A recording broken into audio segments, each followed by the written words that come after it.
water, earth, fire, air. Long ago, the four nations lived together in harmony. Then, it all changed when the Fire Nation attacked. Only the Avatar, master of all four elements, could stop them. But when the world needed them most, they vanished. Good morning, good afternoon, or good evening. Thank you for joining me once again for one of these box openings here. It's been many years, but the Avatar has returned. There we have our collector boosters for our crossover between Magic the Gathering and Avatar The Last Airbender. No Korra in here, just only Avatar The Last Airbender, which I think a majority of people prefer, though I do know a couple of people that are more interested in the Korra stories. But we are going to be getting these open there with those nice packs there. It's a very, very nice looking pack there with Aang going into the Avatar state there during his battle with Ozai. Pretty darn good looking one there. But we're going to be taking a look. Comparatively, I'm much bigger on these than the Spider-Man ones. One, because I did watch this when it came out during my childhood there, and so I have a better connection with it than Spider-Man. But also, it does look like they actually made these to be full sets instead of just the kind of half set, the kind of like Aftermath Assassin's Creed style set that it kind of ended up feeling like, and then they just piled in a whole lot of other stuff in it. So there's some actually good looking stuff in here. So we're going to be going through looking at all of those. Starting off with copy with all of the women there in the Earth Kingdom, because there is no war in Ba Sing Se. But we're going to go through these one by one. Pretty sure that we're going to start with commons on the back there, so we're just going to go this way. Rebellious captives from when they were on, the Earthbenders were on the Fire Nation ship as captives, and they were eventually able to get some coal in order to be able to use their earthbending there. So 1 and a green, 2/2, human peasant ally with exhaust 6, put 2 +1/+1s on this creature, and then earthbend 2. Okay, pretty simple one there. We're also going to get Earthbending Lesson, bringing a bunch of the lessons back. 3 and a green. Sorcery Lesson, Earthbend 4. You get the, you make one of your target land you control becomes a 0/0 creature with haste. It's still a land. You put 4 +1/+1s on it there. When it dies or is exiled, you instead return it to the battlefield tapped. Earthbending seems like a very, very good mechanic there, so I'm very interested to give it a try. Geyser Leaper, 4 and a blue, 4/3, human ally warrior flying, waterbend 4. You draw a card, then discard a card. While paying a waterbending cost, you can tap your artifacts and creatures to help. Each pays for 1 colorless there. A lot of allies as well. Epic Downfall, where we get to see Azula at the very end of her Agni Kai with Zuko, and then the duel with Katara there, where she is screaming. 1 and a black for a sorcery. Exile target creature with mana value 3 or greater. Could be good, could be good. Destined Confrontation. There we get to see some of that Agni Kai as well. 3 and double white for a sorcery. Each player chooses any number of creatures they control with total power 4 or less. Then they sacrifice all other creatures they control. So it's total power 4 or less there. So it's, in a sense, could be a bit of a board wipe depending on what's available there for you. Flopsy, Boomy's buddy. Yay, Flopsy. We like our Flopsy. 4 and double green for a 4/4 legendary ape goat. With when Flopsy enters, you put a +1/+1 counter on each creature you control, and each creature you control with power 4 or greater can't be blocked by more than 1 creature. So they can still be chump blocked, but they cannot be like double blocked or anything. You know, it's essentially like inverse menace or whatnot there. But, you know, get as many legendaries as we can. Some elephant rats. They're 1 in a black, 1/3 elephant rat with menace. This is from the Eternal set there. I think that these everything with these symbols are either a what do you call it there, where they've got kind of like the showcase, but it's not that they make like the framed picture almost, or they come from the Jumpstart packs there. So it looks like we might get a card from each of those in there, maybe. Oh, there's another one from it. Zuko's Offense, 1 red for a sorcery, deals 2 damage to any target there. So kind of like a slow shock, almost.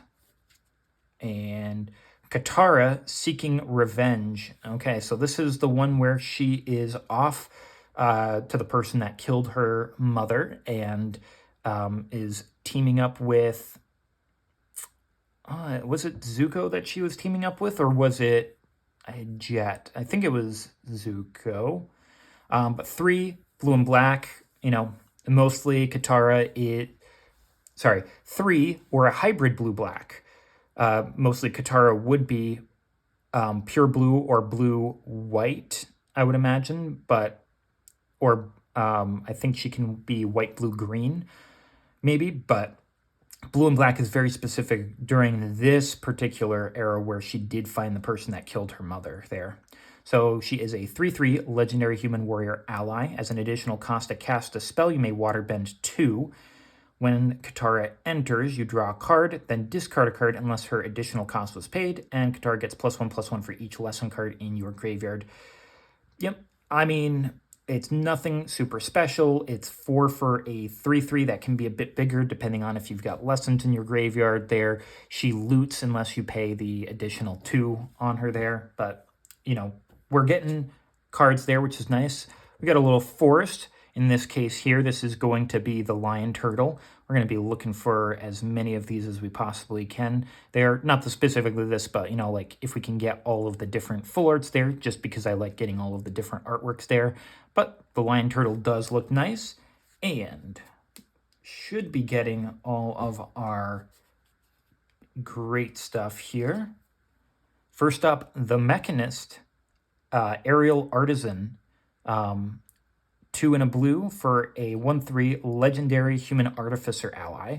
With whenever you cast a non-creature spell, you can create a clue token, which can be sacrificed for 2 mana to draw a card, and you can tap this until end of turn. Target artifact token you control becomes a 3/1 construct artifact creature with flying. So you can keep on making those clues into little flying constructs if you really want to. So nifty little one to kind of help you out, get a little bit of aerial action there. Up next, we're getting a foil of one of the Eternal cards there in a mythic one there. Hey Bye, Forest Guardian. It's could go into spirit decks there. So, I mean, there's like Go Shintai that I think are spirit related there. Or is it just gates? But, you know, it's 5 colors there. 3 and a green for a 4/4 legendary bear spirit. When Hey Bye enters, reveal cards from the top of your library until you reveal a shrine card. Okay, so shrines, it does go into that. You may put that card onto the battlefield, then shuffle. And for Wooburg and tap, for each legendary enchantment you control, create a 1/1 colorless spirit creature token with this creature can't block or be blocked by non-spirit creatures.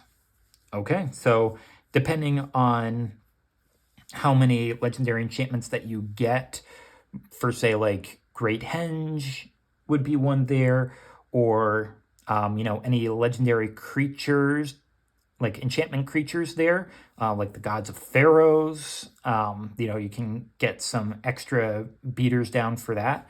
You know, there's a lot of different ways that you can work around with this. So, I mean, hey, it's an interesting little one there. I'll certainly take it since it is a mythic and it is a foil mythic too. So we're already starting off with something really cool there. I don't know how many, I think that there's only going to be these two symbols there. And our next one is going to be, upside down there, Monkeyatso. Okay, so a little bit of Aang's mentor there. 3 and a white for a 3/3 legendary human monk with whenever another creature you control becomes the target of a spell or ability, you may airbend that creature. Okay, so interesting. This provides a lot of protection effects to it because you get to choose. Now, the big thing is, if your opponent's wanting to get rid of stuff and it's targetable, they have to get rid of this first, because what you could just do is airbend your stuff to safety, and then you can just replay them for 2, even if they're a lot of mana there. So honestly, a kind of a decent protection. It's almost like you gotta target this down first. And if you got a way to protect this or airbend this itself there, then, you know, you could try to keep it alive there. But I mean, they've got to take care of 2 things at once to be, or if they got to take care of this before they get rid of something else. That's kind of nice. Oh, and here we are for our show card. So all of the different cards in the show. I guess this is our last one, and we'll put it up in the center here. Each episode of the show has a correspondent card to it there with stuff in it there, which I know there is one Toph one that has produced, or I guess Blind Bandit, one that has produced some controversy because it's the same exact artwork of a Weiss Schwarz card. But, you know, and then there's the one with Ozai's face, and it's just like the whole thing is just his face there, and it looks just kind of weird. It's like Cruel Tutor or something like that.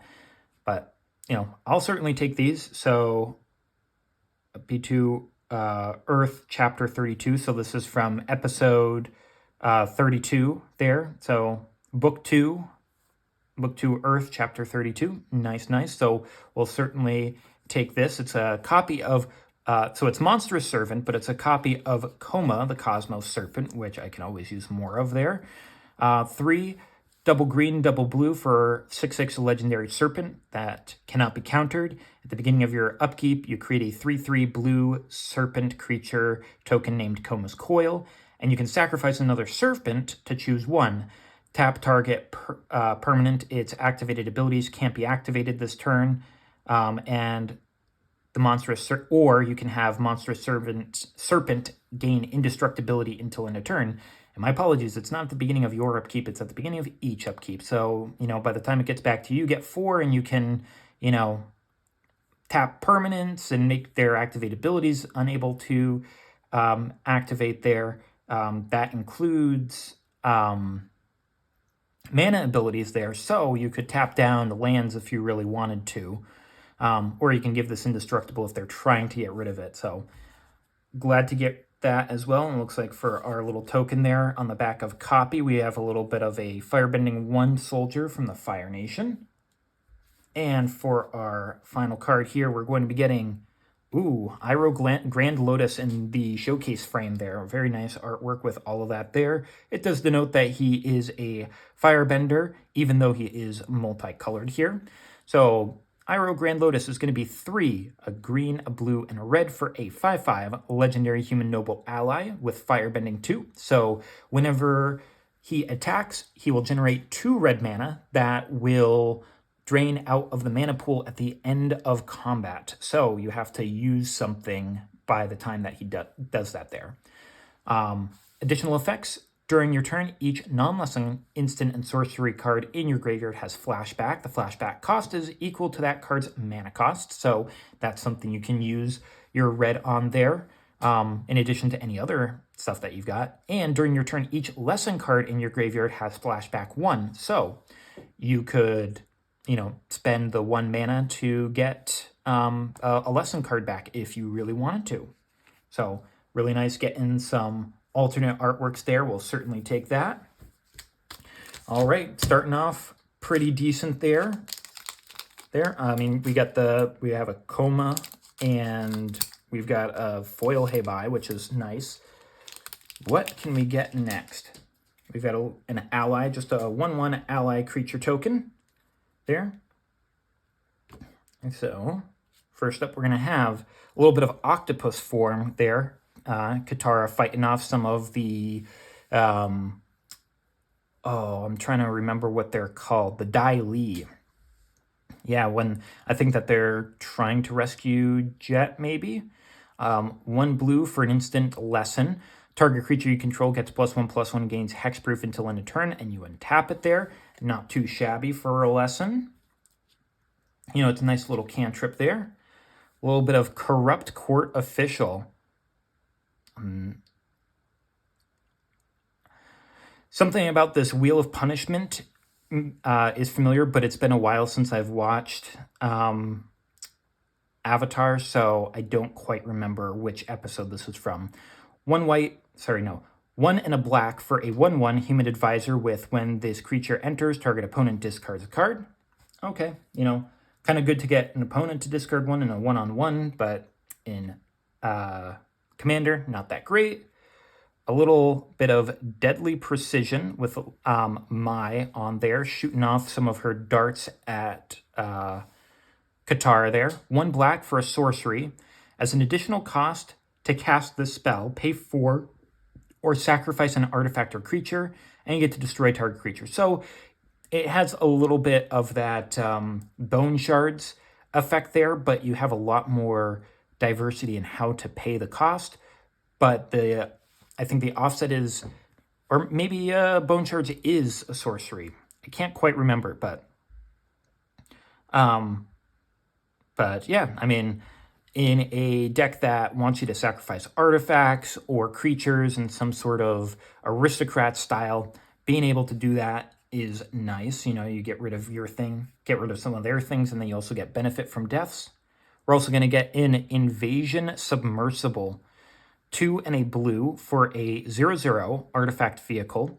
With when this vehicle enters, return up to 1 other target non-land permanent to its owner's hand.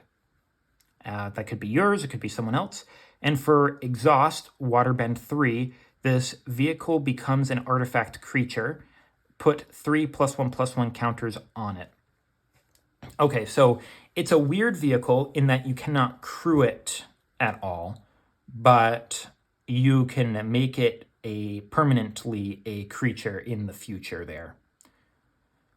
Okay, not super amazing there. A little bit of Tigerdillo, a little bit of, you know, that's a bit dangerous given a strong outer coat there of an armadillo. 1 in a red for a 4/3 cat armadillo with this creature can't attack or block unless you control another creature with power 4 or greater. So, I mean, you get 2 of these out there and you're able to do it there. Though, I mean, it's just a 4/3, so not anything, you know, that's super fast. White Lotus reinforcements there. We get all of the different White Lotuses there. We've got, let's see here, because I know that there's the Waterbender from the Northern Water Tribe. We've got the Jongjong, I think it is. He might be Paku. There's the Swordsmaster that teaches Sokka there, and this might be Iroh there. I don't see Boomy in any place, even though I'm pretty sure he's part of the White Lotus. White, a green, a 1, a green, and a white for a 2/3 human soldier ally with vigilance, and other allies you control get +1/+1. So a little bit of an anthem effect on your creature there, okay.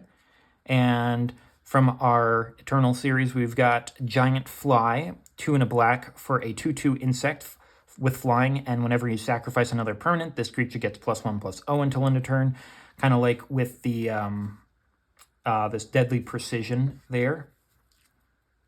And many partings. No, my cabbages! 1 green for a sorcery with search your library for a basic land, reveal it, put in your hand, and then shuffle, and you create a food token as well. So for 1 green, you get a food token, and you get to put a land in your hand. Unfortunately, it's not on the battlefield, but generally you need 2 mana to be able to do that. So this can still help you fix, it's putting a basic land into your hand still, but I mean, you get an artifact off of it as well. So, could be decent because you've got an artifact that you can sacrifice for something like Deadly Precision there. And I mean, you're getting more lands as well. It's nice. And we're getting a little bit of Momo, Rambunctious Rascal, 2 and a white for a 1/1 legendary lemur bat ally with flying. And when Momo enters, he deals 4 damage to target tapped creature an opponent controls. So the extra mana, because I mean, we could get a 1/1 white flyer and that just be it, but because it deals the 4 damage to a tapped creature an opponent controls, that's where the extra mana comes from there. So a little bit of a removal on there, and then you also just get a small flyer to go around with it. And we're getting a little bit of a swamp there, the big swamp, the big tree in the middle of the swamp, which this is, as I mentioned with the Great Henge, like the Great Henge is one of these story cards there, and it showcases that. But this is just this own rendition of it there, so that's a nice one as well. Let's see if we can get some cool rares here. Starting off with Realm of Ko, one of the rare land cycles that are showing a little bit of play there. It's a land that enters tapped unless you control a basic land, which can be pretty easy. You can tap it to add a black, and for 3 and a black, you can tap it to create a 1/1 colorless spirit creature token with this token can't block or be blocked by non-spirit creatures. So, if you've got nothing else to do with your mana there, you can be creating up these spirits that can just be swinging in and hitting for an extra 1, putting them more of a clock there. It's a pretty nice one to be able to do it. I don't know why I put Iroh up there. He's not a mythic there, so I'm going to put him back down. And from our Eternal sets there, we've got a little bit of Water Whip there. Double blue for a sorcery lesson with, as an additional cost to cast a spell, you have to waterbend 5. And you return up to 2 target creatures to their owner's hands, and you draw 2 cards. You could do it for yourself, or you could do it probably on your opponent's stuff there because you're using a lot of mana or a lot of your creature resources there. Returning a couple of their things, drawing a couple of cards. Seems fine. Nothing spectacular there, though. Let's see here. I think that this additional cost would have to be in effect even if you did the Iroh Grand Lotus, because it just has the cost of it, but this is an additional cost to cast it there. So we're also going to get a little bit of Baboon Spirit. I'm not familiar with this one here. 2 and a blue, 2/4 Monkey Spirit with whenever another non-token spirit you control ETBs, you create a 1/1 colorless spirit creature token with this token can't block or be blocked by non-spirit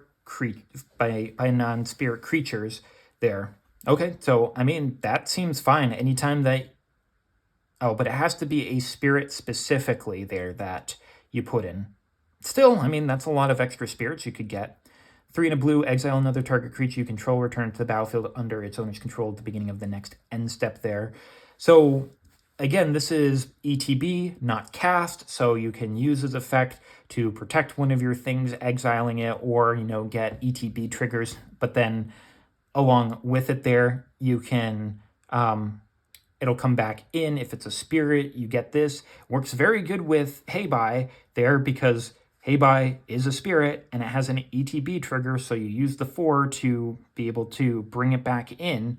Reveal cards from the top of your library until you reveal a shrine card, and you put that shrine in there as well. So, I mean, hey, works well together there. This one is going to be our episode card, and it's going to be Imprisoned in the Moon, where I'm trying to remember her name there. It was the princess of the Northern Water tribe that Sokka rises up there. They are briefly boyfriend and girlfriend before she becomes the moon, so that waterbenders can still waterbend. 2 and a blue for an enchantment aura, enchant creature, land, or planeswalker. Enchanted permanent is a colorless land with tap, add colorless mana and loses all other card types and abilities. Very, very good removal spell there that I think is not utilized quite enough there because, see, the thing is, it doesn't exile it, it doesn't destroy it there, so, especially in like a game of Commander, like they've got a linchpin thing to them there, whether, and you could do it on a land as well. That would be super impactful.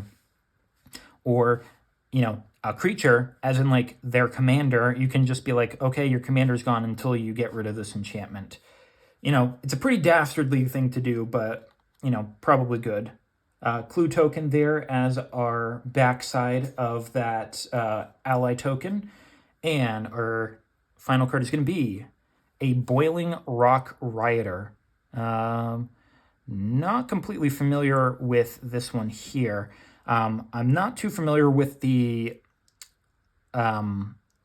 season 3 of the book 3 of Avatar. That was the one that I never ended up finishing there. I've seen plenty of stuff from it, but I've never seen like every episode through to completion like I have book 1 and 2. Blue and a black, 3/3, human rogue ally with firebending 1. Tap an untapped ally you control, and you exile target card from a graveyard. It's a little bit of graveyard hate there, and you can do that to any ally, this one included. And whenever this creature attacks, you may cast an ally spell from among cards you own in exile with this creature.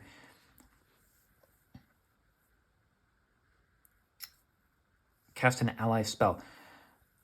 I'm just wondering, it's like you may cast an ally spell whenever it attacks, but wouldn't it need flash in that case?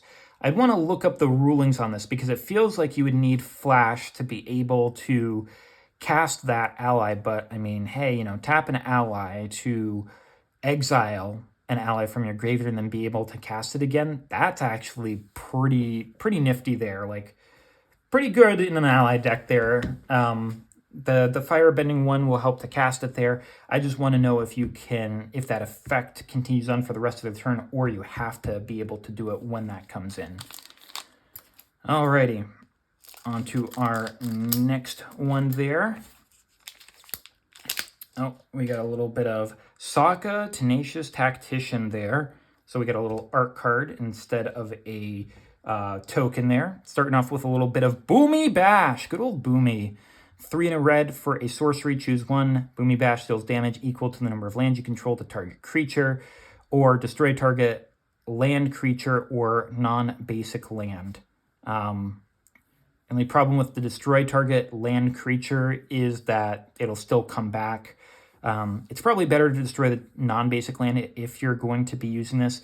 But, a little bit of land destruction or, just dealing a bunch of damage to a creature if you're in the colors there of like green and red for, ramping up lands. Okay. A little bit of Forecasting Fortune Teller, 1 and a blue. 1/3 Human Advisor Ally. When this enters, you create a clue token. Okay. Just getting a little clue tokens, nothing spectacular. Pillar Launch, good old Toph doing her earthbending to the max. 1 green for an instant. Target creature gets +2/+2, gains reach until end of turn, and you untap it there. Not too shabby for a combat trick there. If they've got a lot of flowers, this is a way for you to be able to surprise them, get rid of something there, especially if all of your stuff looks tapped. Okay, I'll take it. Fancy footwork there. Just a little bit of Katara and Aang dancing with one another there. It's very nice. In chapter 3, book 3, I guess. 2 and a white for an instant lesson. Untap 1 or 2 target creatures. They each get +2/+2 until end of turn. Another little combat trick there, okay. And Fire Nation Engineer. 2 and a black, 2/3, Human Artificer with Raid. At the beginning of your end step, if you attack this turn, put a +1/+1 counter on another target creature or vehicle you control. Okay. I mean, you don't have to attack with this. It's just if you attack with anything, you can put a +1/+1 on another creature or vehicle. It's not too shabby.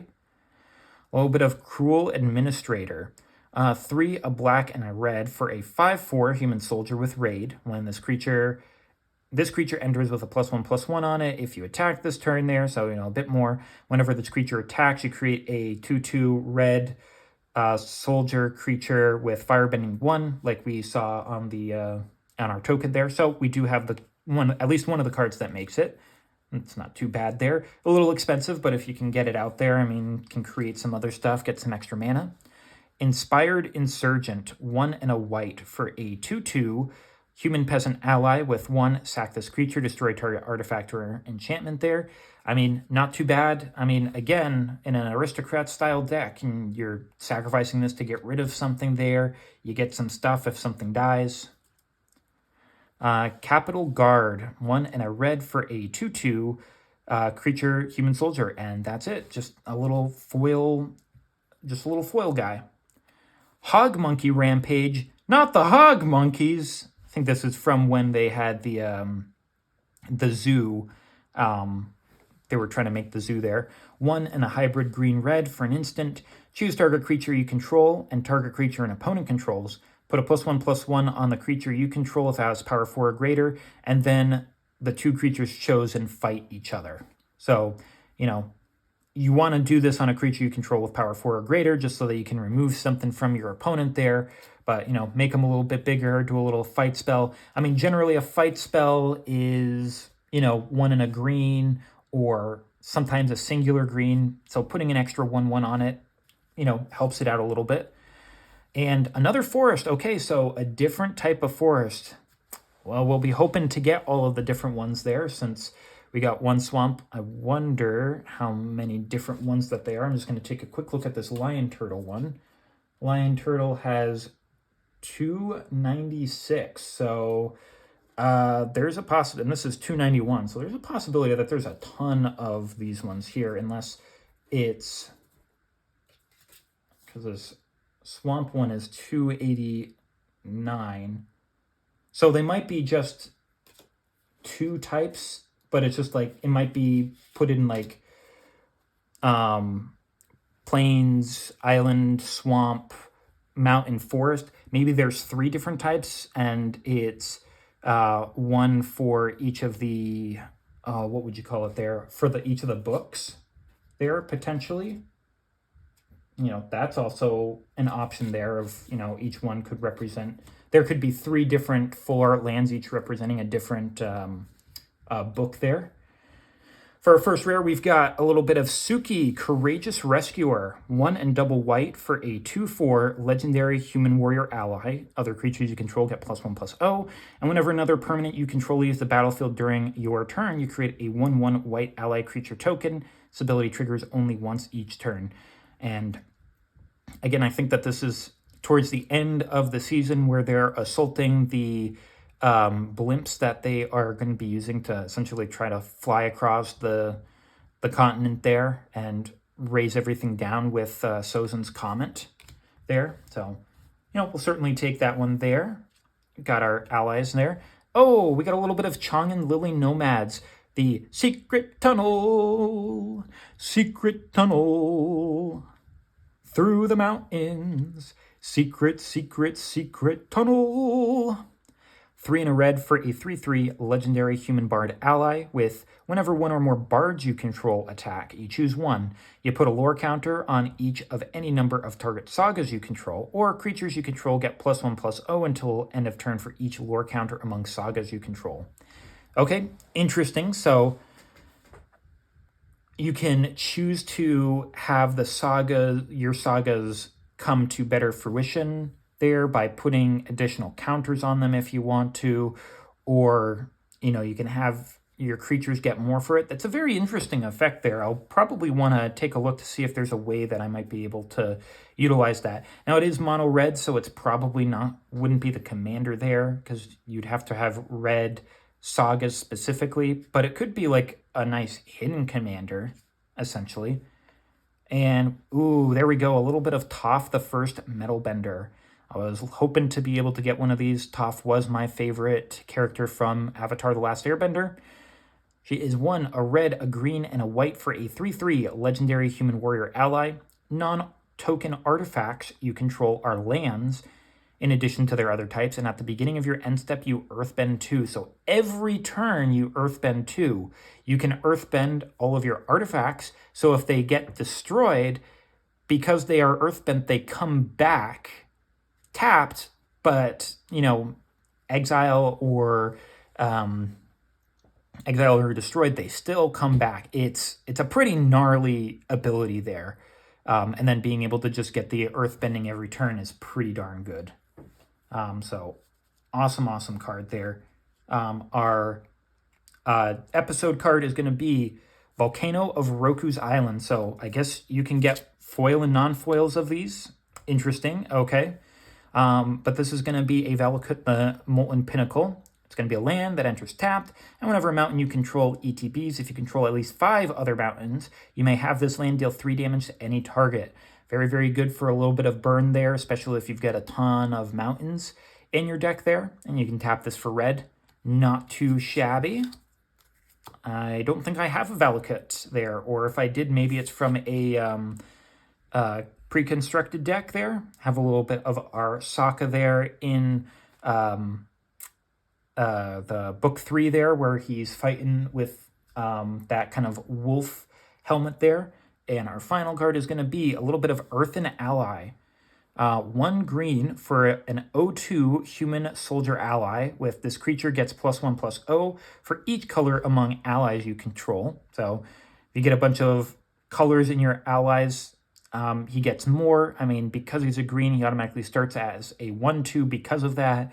Like, you get Toph in there because she's an ally. She has the white and the red, so he becomes 3/2 at that point. But this is very interesting. 5 color Earthbend 5. So you get, it Earthbends one thing to get that out there. Now I'm wondering, I'll have to look at Morophon to be like, what colors does it use? Because I don't know if it would technically work in the cost there, and then all you would have to do is just pay 2 colorless to Earthbend 5, because if you could, that would be insane.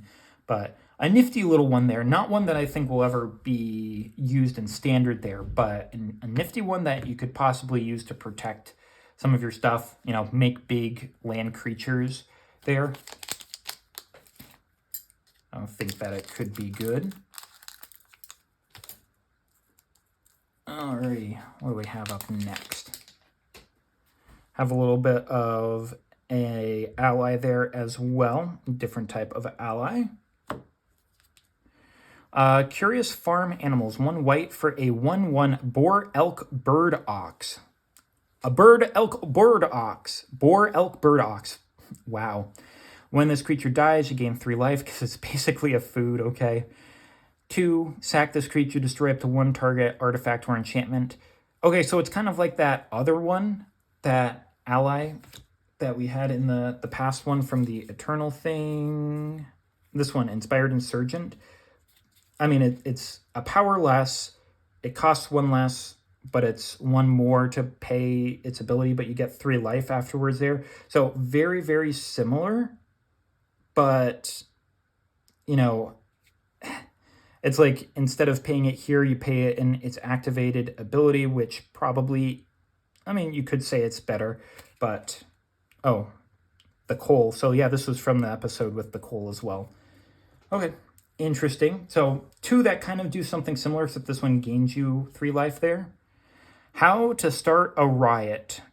I think that this is also the coal one as well.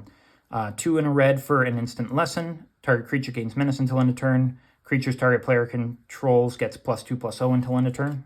Okay, just give everybody a little bit of a boost there for a bit. Owashu City. Okay, so this is Bumi's city there with all of the messaging sleds, or the transportation where we meet the cabbage merchant for the first time. Enters tapped, tap to add red or green, pay 4 and tap to sack this land to draw a card. Okay, like if you don't need it anymore, being able to sack it to draw a card to find something you need is fine. Fire Navy Trebuchet, 2 in a black, 0/4 artifact creature wall with Defender and Reach. Whenever you attack, create a 2/1 colorless construct artifact creature token with flying named Ballistic Boulder that's tapped and attacking. Sack that token at the beginning of the next end step. Okay, so I mean, you can just attack with stuff and you get just a free 2/1 along with it there. I can see you could put this in like a, like a Toughness Matters type of deck there, because it is black and some of those like Dora in the Siege Engine and the Absent ones deal with it. It's a possibility in there. The Cave of Two Lovers, just for Chong and Lily there singing about it. 2 and a red for a Saga that when it ETBs, you create 2 1/1 white ally creature tokens. On your first upkeep afterwards, search your library for a mountain or cave card, you reveal it, and put it in your hand and shuffle. So a little bit of ramp there. And then for your final one, you Earthbend 3. Okay, I mean, it's okay. Nothing amazing there. Getting the Earthbend is nice. Getting the extra land is nice there. And you get a couple of creatures for the 4. Shared Roots. This is that big like banyan tree that is in the middle of the swamp that we've seen. 1 and a green for a sorcery lesson. Search a library for a basic land card. Put it on the battlefield tapped and then shuffled. So like I said, the 1 green lets you just put it in your hand. The 2 lets you put it onto the battlefield there. It's still fine. It's, like another copy of Rampant Growth there. Just a little bit extra there. A little bit of Thriving Heath there, being able to mana fix there, enters tapped. Choose a color other than white. You can add a white or 1 mana of the chosen color there. It's fine. Purple Pentapus instead of an octopus. Okay. 1 black for a 1/1 octopus starfish. When ATBs, you surveil 1. Just kind of like the that starfish from Theros. And 2 and a black, tap an untapped creature you control. Return this card from your graveyard to the battlefield tapped. So it has a bit of recursion there as well. I mean, that could be good as well for a little bit of aristocrat style there. You can keep on sacking it. Whenever you bring it back, it surveils. I mean, I think it's an unassuming good little extra piece there for, just 1 black there. Frantic Confrontation. X and a red for an instant with target creature you control gets +X+O, gains first strike and trample until end of turn there. It's a lot of, can do a bit of damage there. The first strike and trample. You give it a little bit of death touch and like you can do, if the thing already has death touch, you can do quite a bit there. A little bit gnarly. And we're getting our island here. Number 293. Get a little Momo looking at the waterfalls there. Nice little one there. And for our first rare, we're going to be getting a little bit of Rana and Shaw, okay? The 2 dragons that were kind of the teachers of firebending there. 3 and double red for a 4/4 legendary dragon with flying and firebending 2. When Rana and Shaw enter, if you cast them, and there are 3 or more dragon and or lesson cards in your graveyard, create a token that's a copy of Ran and Shaw, except it's not legendary. So, you get, if you've got enough stuff in your graveyard, you can pay, you pay 5 and you get 2 4/4 flying dragons with firebending 2. Kind of good. 3 and a red, dragons you control get +2/+0 until end turn, so you can make them hit a little bit harder if you want to on subsequent turns. It's a nice little one there, being able to get some extra guys there, do a little bit of mana cheating. Next one up is going to be Tale of Katara and Toph. So when they were out on the town in the Earth Kingdom there. 2 and a green for an enchantment. Creatures you control have, whenever this creature becomes tapped for the first time during each of your turns, you put a +1/+1 counter on it.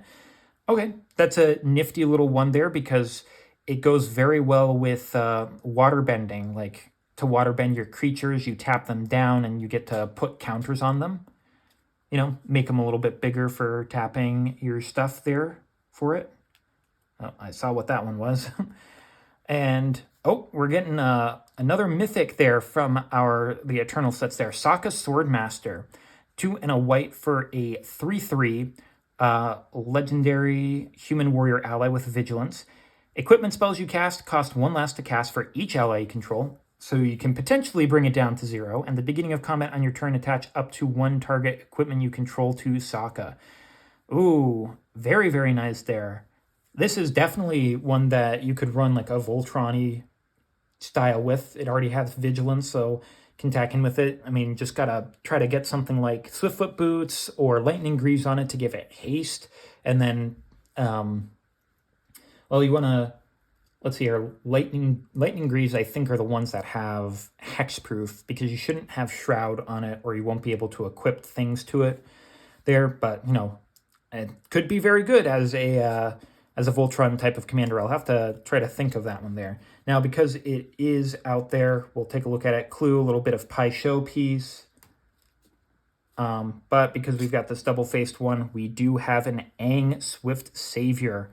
So a very, very interesting one there that is pretty popular. And I mean, we've got a foil of this alternate version of it. Not the neon ink one, but one a white and a blue for a 2/3 legendary human avatar ally with flash and flying. When it ETBs, airbend up to one other target creature or spell. So you can prevent an opponent from casting a spell, almost like a pseudo counter spell. You can airbend one of your opponent's creatures out of the way so that you could swing in if you really needed to. You could airbend one of your creatures to protect them from a removal spell or whatnot there. It has a lot of just really cool synergy between it, and a diversity in what you're able to do, especially just being only 3 there. Like, you've got a lot of different options that you can do with this. And if you ever get the chance, you can waterbend 8 to transform this into Aang and La, Ocean's Fury. So this is the other fish that did not represent the moon, that was looking for vengeance after, I think it was Zhao, murdered the fish that represented the moon. And I would say this reminds me a lot of the Princess Mononoke thing with the forest, the god of the forest, spirit of the forest, whatever it was called there, of just kind of its inspiration. I'm sure that it was inspired by that. So it's a 5/5 legendary avatar spirit ally with reach and trample, and whenever it attacks, you put a +1/+1 in each tapped creature you control. If you use waterbending to transform this, then when you attack, you can put a +1/+1 on each of those there. Additionally, whenever you attack with this and multiple things, anything that you attack with gets it. Whenever you attack with this, it puts +1/+1 counters on itself. You know, it's a nice little card there, though. I mean, like, this is probably the side that people are super interested in. And for our episode card, we've got a little bit of Visions of Beyond. Book 1, Chapter 7 there. I'm not too certain which one this is. 1 blue for an instant, draw a card. If a graveyard has 20 or more cards in it, you draw 3 instead. So, you know, potentially drawing a whole bunch is nice. You know, it's Ancestral Recall with steps to get to there. I mean, they do that a lot with them, but, you know, I think it's fine. You know, do a lot of milling of a graveyard to get it out there so that you can get a bunch of extra cards is nice. Another ally. Let's hope that they treat us well this time as well. A little bit of Fire Nation Cadets. 1 red for a 1/2 human soldier. This creature is firebending 2 as long as there's a lesson card in your graveyard. I mean, for 1 red, that's not too bad. There are lessons that are 1 or 2 mana there. If you've got because think about it like this. If you have an instant in your hand that uses red, and, you know, let's say that you have something like the instant that ramps you in the green there, you could be like, okay, play this out on turn 1.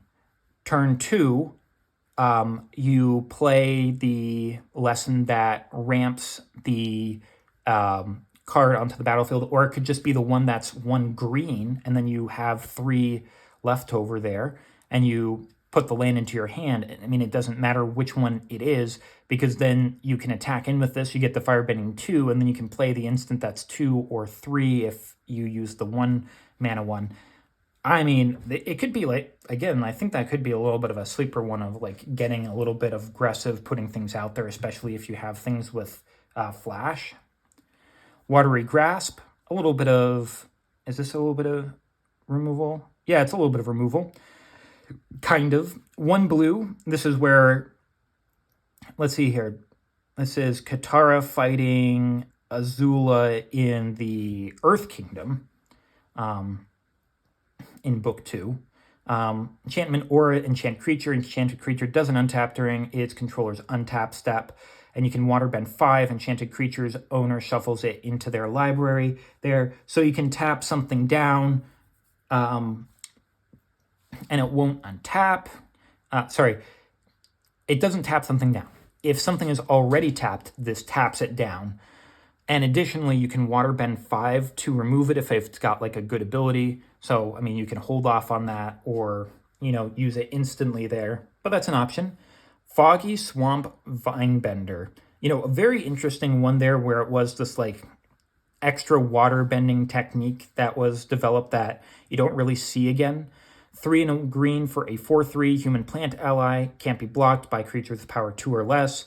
Waterbend 5 to put a +1/+1 counter on this creature. Only activate during your turn. A permanent waterbend effect to kind of give you the ability to spend stuff. I could see, with Agatha, not Agatha Soul Cauldron, but just Agatha in general. If you could lower the cost of that, by 5, it doesn't say a once per turn. You can just keep on doing it over and over and over again. So it's just like, I just make it like a 1 million creature or something like that. Northern Air Temple. 1 black for a legendary enchantment shrine. So here's some shrines that we've got. When Northern Air Temple ETBs, each opponent loses X life and you gain X life, or X's number of shrines you control. That's pretty nice. Whenever another shrine ETBs, each opponent loses a life and you gain 1 life. I like this card. That's an extra shrine that's really, really cool. And it's legendary there. So, it works with Hey Bye there. So, go Shintai. Like, we've got some more synergy for you. Knowledge Seeker. So the foxes that go see, I think it's like Wang Shi, the owl. 1 and a blue for a 2/1 fox spirit with vigilance. Whenever you draw your second card each turn, you put a +1/+1 counter on this creature, and when this dies, you create a clue token. Okay, not too shabby there. Guru Pahik. So this is the one that was teaching Aang about controlling the avatar state and all the different chakras and trying to let go. And Aang was like, nah, I love Katara too much. I can't do that. 2 and double hybrid green-blue for a 2/4 legendary human monk ally with when Guru Pathik enters, look at the top 5 cards of your library. You may reveal a lesson, saga, or shrine from among them, put it in your hand, put the rest on the bottom of your library in random order. Whenever you cast a lesson, saga, or shrine, put a +1/+1 on another target creature you control. So you could put this in a shrine deck if you wanted to. I mean, it works good in a lesson. It works good in saga, so you could put it in Tom Bombadil as well. Like, it's got some places. It's not the most amazing, but I mean, every time... So it's just when it ETBs, you do that there. So if you've got ways to bounce it with something that we had there, like with the Baboon Spirit there. With the Boon Spirit, you could exile it there and be able to play it again if you wanted to.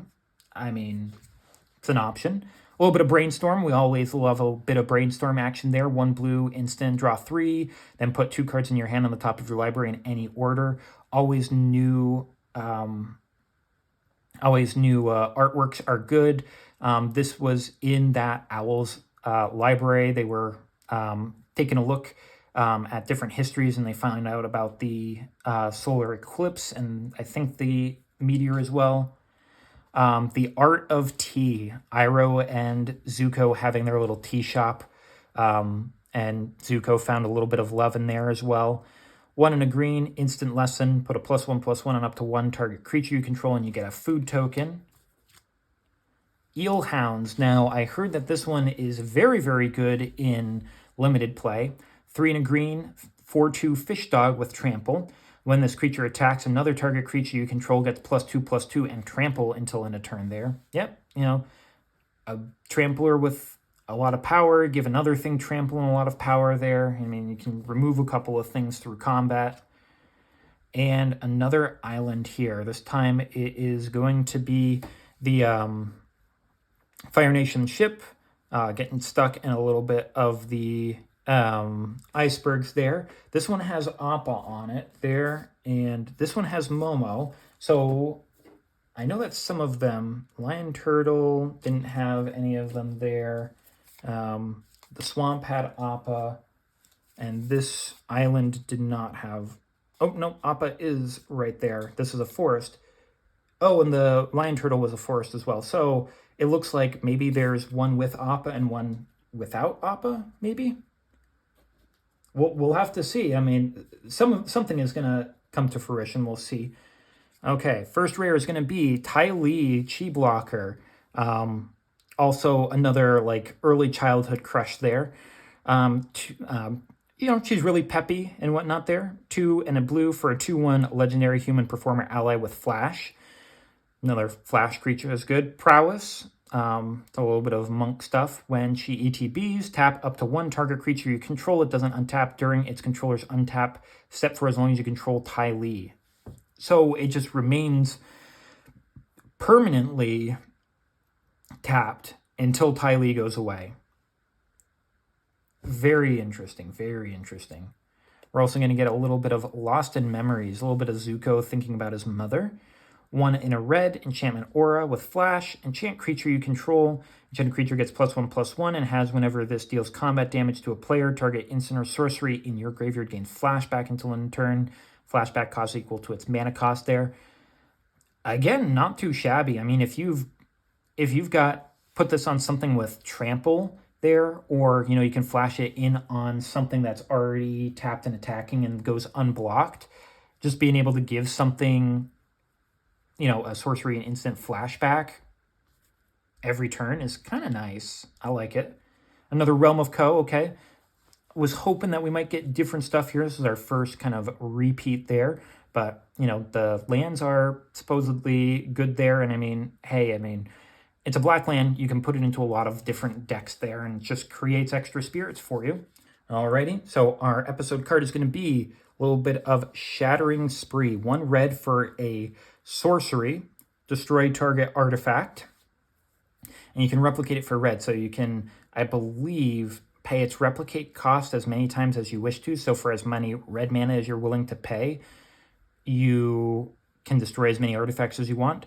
This is from Book 3, Chapter 43. Again, I'm not too familiar with the Book 3 stuff there, so I don't quite know which one this one was from. There's a couple of episodes before Volcano of Roku's Island. I'm assuming that this is the episode where we saw Roku and Sozin fight. Not Sozin. Ozai. No, it is Sozin. Sozin's comment. Ozai is the one that Aang fights. Trying to remember all of this stuff from years ago. And a little bit of clue on the back of our ally. I think that's what we had before. And final card is going to be a little bit of Phoenix Fleet Airship. So these were the blimps there. It's going to be our alternate art and a foil mythic. Very, very nice. I dig that. 2 and double black for a 4/4 artifact vehicle with flying and crew 1. Crew 1 is very nice there, only having to spend 1 to crew it. Beginning of your end step, if you sacked a permanent this turn, create a token that's a copy of this vehicle. That is so good. That's so good. As long as you control 8 or more permanents named Phoenix Fleet Airship, this vehicle is an artifact creature. So if you're able to sack enough stuff, I mean, it would take forever for you to be able to get all of them there if you're only sacrificing 1 each turn, because you can only get 1 each turn if you sacked it. But I mean, it's still like, that's a lot that you can do with it there. It's probably not the most impactful thing there, but, potentially being like, put it a little bit of aristocrat style deck and you get some of this stuff here. I mean, if you've got the things that create the spirit tokens, like with Realm of Ko or whatnot there, that's creating the crew cost for this if you really wanted to. It could be a blocker if you want to, because you can do it at any time. You know, I think it's a nifty little card. It might not be the most impactful, but it's a nifty little one. All right, and halfway through, we're getting another little ally here. Lots of different types of ally artworks. It's nice. Firebending lesson with a little bit of Zuko there. 1 red for an instant lesson. Kicker in 4. Pay an additional 4 to get an additional effect. Firebending lesson deals 2 damage to target creature. If it was kicked, it deals 5 damage to that creature instead. Okay, so, you know, pretty standard fare of 1 red for basically a shock, and then if you pay 4 more, you deal 5 damage. Kicker probably is a bit too much there, but, you know, it's a shock. It can be used. Rocky Rebuke, 1 and a green for an instant. Target creature you control deals damage equal to its power to target creature an opponent controls. A pseudo fight spell, except, you know, you don't actually take damage on your creature there, so it's a bit easier to swing in with it afterwards. Deserter's Disciple, 1 and a red for a 2/2 human rebel ally. Tap another target creature you control with power 2 or less can't be blocked this turn. Okay, so neat little one there of trying to get in a small creature if you want to. Maybe something that will get a benefit if you hit something. Like if they've got this, if you put this Lost in Memories on a 1/1 and you make it a 2/2 and you give another creature that stuff, you know, and you can keep on getting that. Glider Staff, 2 and a white. Artifact Equipment, when it enters, you can airbend up to 1 target creature. Equipped its creature has +1/+1 flying and has an equip cost of 2. Okay. Honest Work, you know, a little bit more. Zuko and Iroh in the cafe in their tea shop there. 1 blue for an enchantment aura. Enchant creature an opponent controls. When this aura ETBs, tap enchanted creature and remove all counters from it as well. Oh. Enchanted creature loses all abilities and is a citizen with base power and toughness 1/1 and has tap, add colorless named Humble Merchant. Loses all other creature types and names. Interesting. So another kind of pseudo removal there, and you also remove all counters from it as well. So that could be potentially impactful as well. Interesting little enchantment there. Earth Rumble. Here we go with the Blind Bandit showing up there. 3 and a green sorcery, Earthbend 2. When you do up to 1 target creature you control fights, target creature and opponent controls. So you Earthbend 2 and you get a fight spell on top of it there. We'll see. Maybe this is the one we'll get the controversial Earth Rumble artwork with. A Dragon Moose, 3 and a red for a 3/3 Dragon Elk with haste. And that's it. Pretty generic one that you might find from a Jumpstart. Sledding Otter Penguin, another kind of probably Jumpstart card. 2 and a white for a 2/3 Otter Bird with 3. Put a +1/+1 on this creature. And a Moku Meandering Drummer. So one of the secret tunnel people there that we saw in there, Chong and Lily. It's probably likely in the same what would you call it there? Jumpstart pack as well. Moku Meandering Drummer, 1 and a red, 2/2, legendary human bard ally. Whenever you cast a non-creature spell, you may pay 1. If you do, Moku gets +2/+1, and creatures you control gain haste until end of turn. Okay. Cast any non-creature spell, instant, sorcery, enchantment, planeswalker, battle, anything you want, and you just pay an additional 1. He becomes a 4/3. All your creatures gain haste. And if you do something with Chong and Lily there, you know, potentially giving bards more stuff, because, I mean, it's whenever 1 or more do it there. Interesting little guy there. I mean, probably one to be looking out for. Here's a mountain with the Appa in it there. So we had we have all but the plains with Appa in it there. So we're on our way to collecting all the different artworks for the lands there. First land is going to be Sozin's Comet. So here we are with another foil mythic for us. Hey, go us. 3 double red for a sorcery. Each creature you control gains Firebending 5 until end of turn, and it has Foretell 2 and a red. So you can play it face down for a later turn for 2 and a red.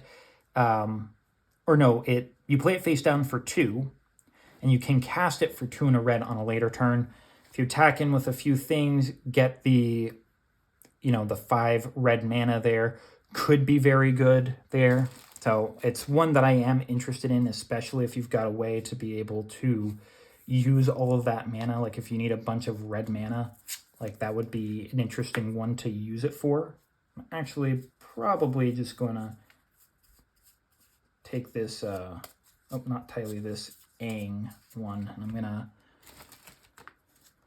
put a little sleeve on it just in case, because I know it's a decent card. Decent card as in like it's playable, so it might have some value to it. Okay, next one is going to be Fire Nation Occupation. So when they took control of Owashu, 2 and a black for an enchantment. When this enchantment enters, you create a 2/2 red soldier creature token with firebending 1. Whenever you cast a spell during an opponent's turn, you create a 2/2 red soldier creature token with firebending 1. Interesting. So just giving you some incentive to play like flash stuff or just play stuff on your opponent's turn there, and you get more guys with firebending. Hey, it's an interesting one. I'll take it. We're also going to get a little bit of Avatar's Wrath. 2 and double white for a sorcery. Choose up to 1 target creature, then airbend all other creatures. Until your next turn, your opponents can't cast spells from anywhere other than their hands. Exile Avatar's Wrath. So it's a bit of a board clear in that you choose one thing that remains behind. They are not able to use any of their airbent creatures from this because until their next turn, they're not able to. And then when it comes back, so it will come back to you, you can do all of your stuff, and then it goes back to them, and then they can use it. It's a nifty little removal effect there. I dig it. Our episode card is going to be Scout's Warning. 1 white for an instant. The next creature card you play this turn can be played as though it had flash, draw a card. So a little bit of a cantrip there, lets you draw a card back, whatnot. Book 1, Water, Chapter 13. I don't quite remember which episode that this is from. I don't quite remember this scene there, but hey, we're still getting new ones there. We haven't gotten a repeat yet, which is nice. And a clue token that has information about Appa and Aang with that ally. Interesting. And our final card is going to be, Azula Cunning Usurper with this alternate art. And I think that this might be one... this might be like one of the cards that has like all of the other ones in it there. It's a very nice looking card too. 2, a blue and double black for a 4/4 legendary human noble rogue with firebending 2. Interesting to see firebending on a card that doesn't have red in it, but they can have black in it. When Azula ETBs, target opponent exiles a non-token creature they control. Then they exile a non-land card from their graveyard. During your turn, you may cast cards exiled with Azula, and you may cast them as though they had flash. Mana of any type can be spent to cast them. Okay, and you've got firebending 2, so if they do an instant there, you can use that one there. Exile a target non-token creature they control. If they've got a lot of creatures there, they're going to take... The worst thing about this is that your opponent gets to choose everything.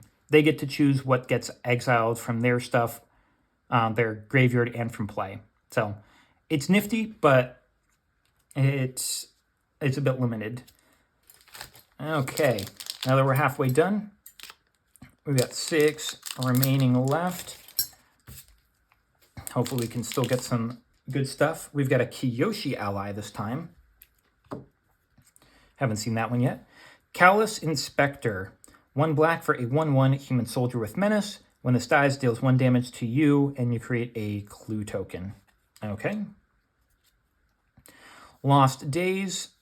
I think this is Momo searching for Appa. 4 and a blue for an instant lesson. The owner of target creature or enchantment puts it into their library second from the top or on the bottom. You create a clue token there. Azula Always Lies. 1 and a black, instant lesson. Choose one or both. Target creature gets -1/-1 until end of turn, and put a +1/+1 on target creature there. So, you're probably usually going to get both of them there. Sokka's Haiku. I thought that this was a very interesting one that they had there.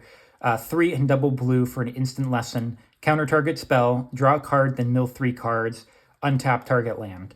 Funny thing about this one, and the reason why it's written like this, is that everything it does is a haiku. Counter target spell, draw a card, then mill 3 cards, untap target land. I think it's just a really, really fun one there.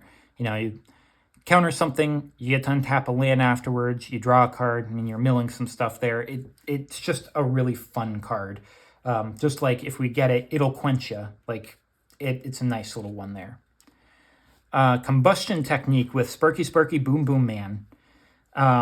Instant lesson. Combustion Technique deals damage equal to 2 plus the number of lesson cards in your graveyard to target creature. If that creature would die this turn, you exile it instead. Nifty little one there. Sokka, watch out! It's Sparky Boom Man! Very, very nice. Have a little bit of Fire Nation Worship. 3 mana for a 4/4 artifact vehicle with reach. When this dies, you create a clue token, and it accrues for 2. So, it can stop some flying stuff there, which, I guess it depends on who's on board. Run Amok, 1 and a red. Instant, target attacking creature gets +3/+3 and trample until end of turn there. Not quite the Monstrous Rage, but, I don't know if that would have potentially caused problems if it had been available in Standard. But because of that Eternal, it can't be played in Standard. Mechanical Glider, 1 mana for a artifact equipment with when this equipment ETBs, attach it to a target creature you control, it gains flying, and it has an additional equip cost of 2. I can't quite remember what happened in this episode. I think that it was originally made for a paralyzed character so that they could move about a bit more freely and fly and whatnot there. Based off of the picture, they might be deceased, but I can't quite remember. This one, pretty sure goes with Azula here in some manner. Because I see all of this water effect there, so I don't think it goes quite here, but it does go with all of them, I think, because this is 303 and this is 306. So, yeah, they're in those. So I was right that she was one of those types of cards. Daily Agents, 3 black and a green for a 3/4 human soldier. When it ETBs, you earthbend 1 and then you earthbend 1 again. Whenever this creature attacks, each opponent loses X life and you gain X life, where X is the number of creatures you control with +1/+1 counters on them there. So if you don't attack in with your earthbent creatures there, you can attack in and drain for 2. I think it's a very interesting one. And then we've got a Plains with all of these giant circles and whatnot. This one has Momo on it as well. So kind of want to see if maybe Momo might be on the Dragon Turtle one, if I looked a little bit more closely at it, because all of the other ones have either had Appa or Momo on it, and that's the only one that's just like Dragon Turtle. Okay, first rare. Another Earthen Ally there, so got a little bit of a duplicate there. It's an interesting one. I'm not sure how many I would put into decks there, so unfortunately, it's a one that, it's there, but I don't know where else I would really put it there. Next one is going to be, yes. Oh, yes. Another foil of the Eternal Mythic ones there, but this one is a Toph. Again, Toph was my favorite character. And it's extended art there, so, even better.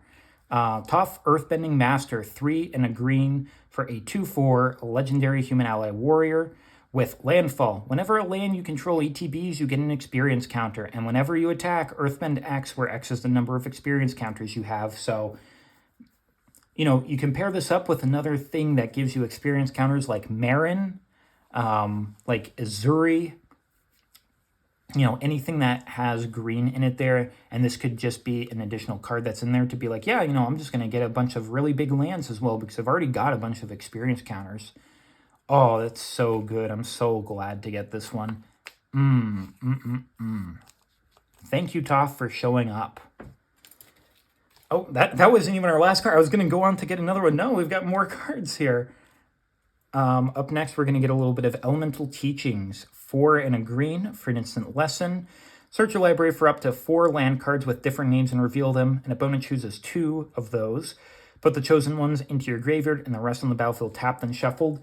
This feels like it would be great in Lord Windgrace or in the commander deck for, I want to say Infinity. I know it's not that. Edge of Eternities. Because it's just like, oh man, like, because one, it's just 4 lands. It doesn't say basic lands. It's just 4 lands. So you choose 4 lands. You ramp 2 and the other 2 go into your graveyard. But there's so much stuff that you're just recurring lands from your graveyard anyway that it's just like, yeah, you're basically just ramping for 4 with this. I think this could go so good. And our episode card is going to be, oh, I wish it was foiled, but this is Great Henge. We got it. Oh, yes. We got the Great Henge. 7 and double green for the Banyan Tree Great Henge, a legendary artifact. The spell costs X less to cast, where X is the greatest power among creatures you control.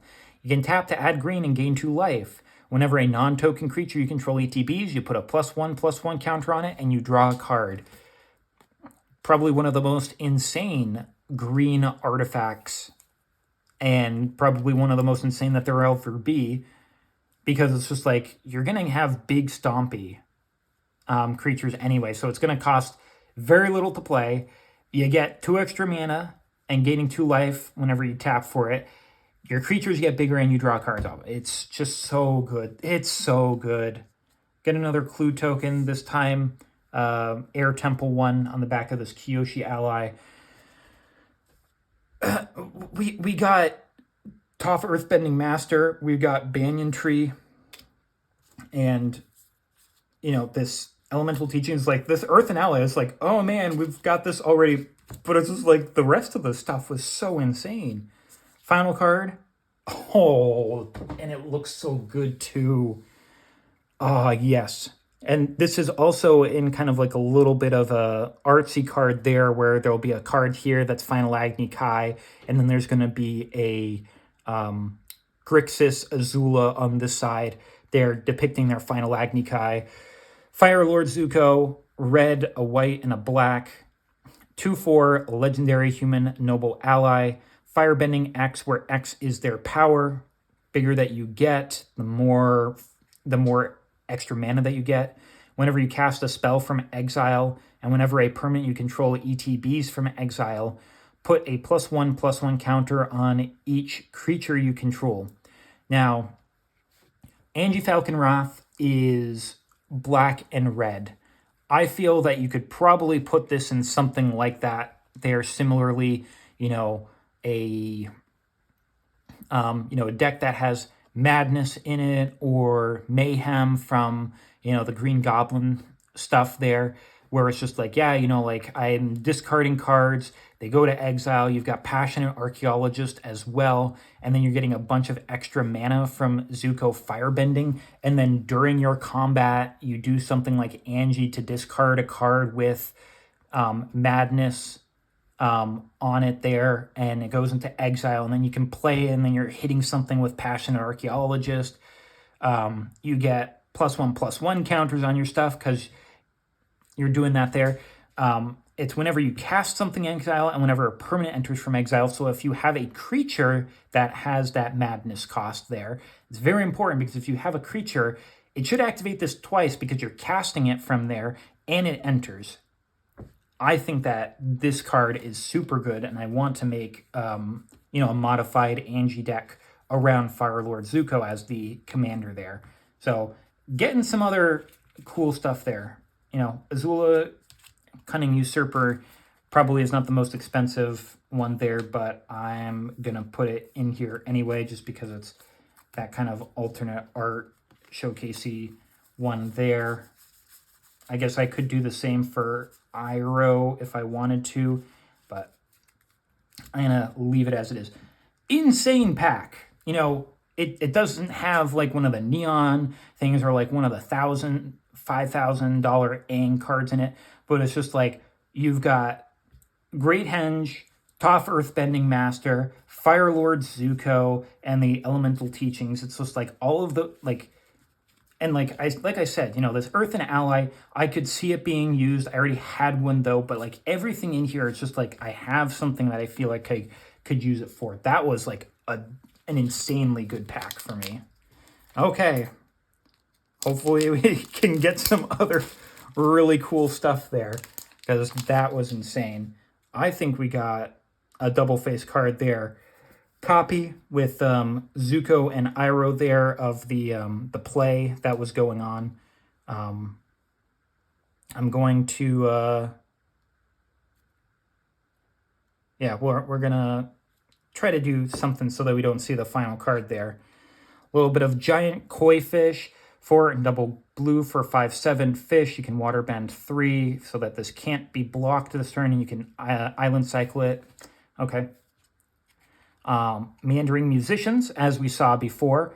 3 and a hybrid red-white for a 2/5 human bard ally. Whenever this attacks, creatures you control get +1/+0 until end of turn.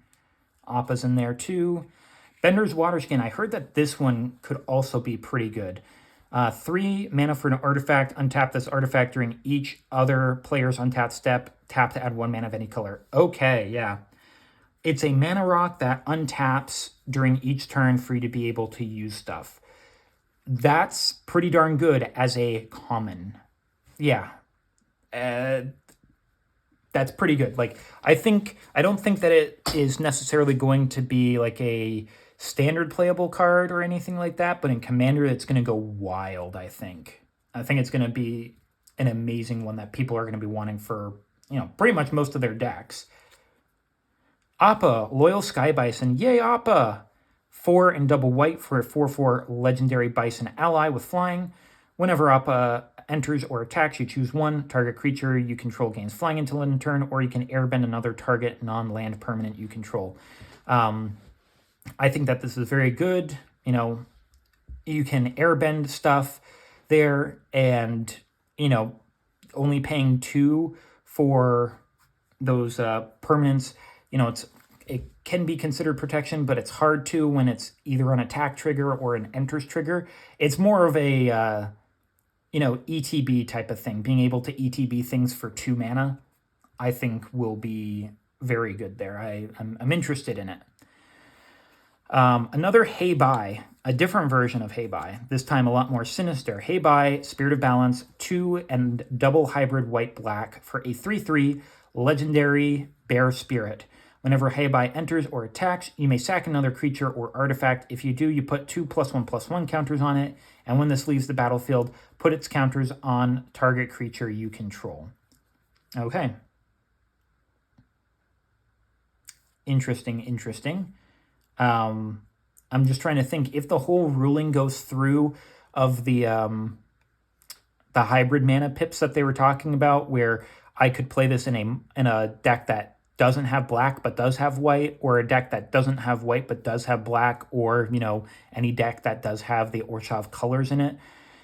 You know, it'll be interesting to see if that goes into effect there, because I could see how being able to do that is possible, because you can do that with standard decks. Like, standard decks are not limited by that there. So, you know, it's an interesting thing.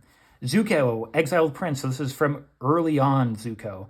3 and a red for a 4/3 legendary human noble with firebending 3, and can pay 3 to exile the top of your library. You may play that card this turn. So it works very well. You play down Zuko, you attack in with him, you get the firebending 3, and then you can use that 3 to exile the top card of your library, and you can use it there. It's a way to sink your mana in for firebending if you don't have it there. You know, I think that will be a good one there for any firebending. Explosive Shot. 1 and a red for a sorcery, deals 4 damage to target creature. You're not to blow the dam until I give the signal from Jet. Oh, Jet. That was a tragedy. A little bit of koala sheep. Oh, that's an adorable one there. 2 and a white for a 3/2 bear sheep with when this creature ETBs, you gain 3 life. Oh. And we're getting in Founding of Omashu. Okay. So we had the Secret Tunnel one, and now that we've... Oh, no, this is the... Huh. Are there 2 different artworks for that? Because... Cave of Two Lovers. But this one is in the Eternal one, and this one is in the regular. Oh, it is slightly different there. Okay. I see, okay. They are slightly different. I just saw the 2 allies there. Okay, Founding of Omashu, 2 and a red. As it enters, you create 2 1/1 white ally creature tokens. On your first upkeep, you may discard a card. If you do, you draw a card. And then on the second upkeep, you sack this and your creatures get +1/+0 until end of turn. Okay. I thought I was going crazy that they were the same exact card. And we're also going to get a swamp with Momo in it. Very, very sinister one in the Dai sewers underneath the Earth Kingdom. Okay, so we've got both plains. We've got both swamps. We've got both forests. And I think we have both islands as well. We haven't gotten a repeat on these yet. So, I mean, we're looking for mountains if we're able to. And that one had Momo on it. First rare, Zuko Conflicted. This one I found is a very interesting card there. A black and a red for a 2/3 legendary human rogue. Beginning of your first main phase, choose one that hasn't been chosen and you lose 2 life. Draw a card, put a +1/+1 counter on Zuko, add a red mana, and then exile Zuko, then return him to the battlefield under an opponent's control. So they can start doing all of these things there as well. It's just an interesting card there. I'm not too certain what I would put it in, but it just feels like an interesting effect. They're having something that, opponents take damage based off of... I think I saw something, opponents take damage based off of permanents that they control but don't own type of deal. So that's something that I could see that one in. And then we have a little bit of Tectonic Split. 4 double green for an enchantment. Is an additional cost to cast a spell. Sacrifice half the lands you control, rounded up. Hexproof, lands you control have tap, add 3 mana of any one color. Oh my goodness. If you've earthbent a lot of your lands, they will just come back. Because it's just you sack half of your lands, but then at that point they're tapping for 3 of any color. It's 3 of any color as well. It's not...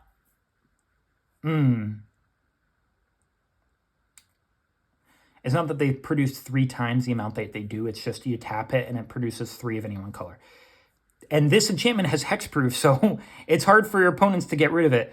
I think that this is kind of insane in a deck that has a lot of ramping. I'm going to be putting this in Windgrace and the Edge of Eternities one, because it's okay, I sack half my lands and I'm going to be bringing them back anyway, and they're tapping through 3 mana.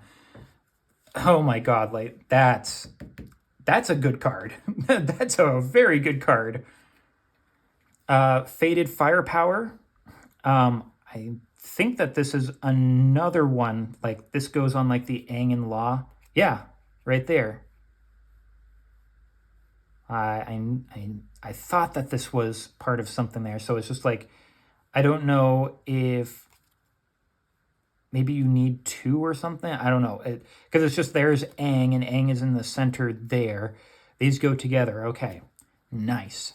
Faded Firepower, X and triple red for an enchantment with flash. This enchantment enters with X fire counters on it. If a source you control would deal damage to an opponent or a permanent an opponent controls, it deals that much damage plus an amount of damage equal to the number of fire counters on this enchantment instead. Okay. Any permanent, it deals that much plus whatever you put on this. I mean, this is a whole lot. Big thing that you can see about this is it has flash. So this is really good if you have a lot of things with firebending, because you attack in, you've got the firebending, you let things go through, and then you're like, okay, I'm going to use that to play the Faded Firepower, put a bunch of the stuff into it there, and it's whenever it deals damage to an opponent or a permanent, and you're just dealing a whole bunch of extra damage out of the middle of nowhere. I think that could be very good. I dig it there. I'm not disappointed with any of the cards so far. Okay, so... Oh. I thought that it might be double-faced. I guess not. And from our story, we've got Release to Memory. We saw something similar like this in here, Lost in Memories, where it's Zuko thinking about his mother. 3 and a white, instant, exile target opponent's graveyard. For each creature exiled this way, you create a 1/1 colorless spirit creature token. It's graveyard hate for any of those, and then you get a bunch of stuff. You could get a bunch of creatures based off of the creatures they might have. It's good graveyard hate. And we've got a... this is one of these spirits that can't block and can't be blocked by non-spirits. Okay, good to get one of those. And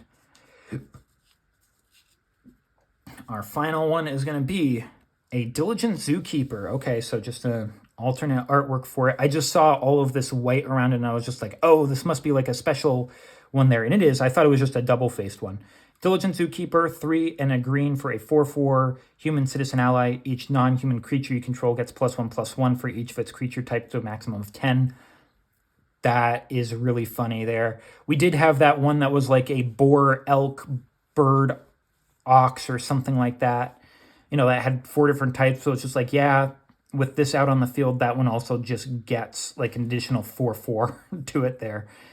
And it, it goes well with all of these Avatar cards or Ikoria stuff, because they have a lot of different non-human creature types on them. Plenty of Phyrexian stuff also have non-human stuff on them. So, hey, that could be an interesting little one there. It's got a little bit of these drawings on it that I remember from some of the other things like Brothers War. It's an interesting little one there.